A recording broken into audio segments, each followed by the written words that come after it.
Syederalun aktivitas jual beli hewan ternak di pasar hewan tradisional Sibreh, Kecamatan Sukamakmur, Aceh Besar terpantau tetap ramai di tengah pandemi virus corona.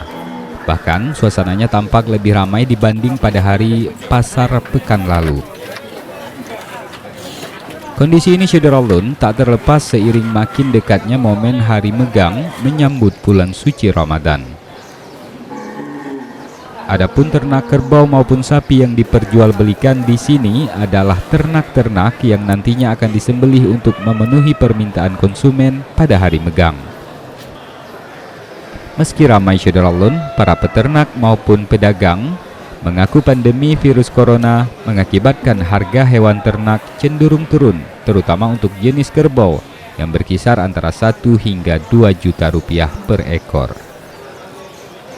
Sementara untuk harga jual sapi Syederalun diakui tetap stabil seperti halnya pada megang tahun sebelumnya. Di sisi lain, calon pembeli juga lebih berhati-hati untuk bertransaksi, menyusul adanya sejumlah daerah di Aceh yang sudah mengeluarkan larangan melaksanakan megang dalam rangka antisipasi penyebaran wabah virus COVID-19. Dari Sibreh, Aceh Besar, Henry, Serambi On TV.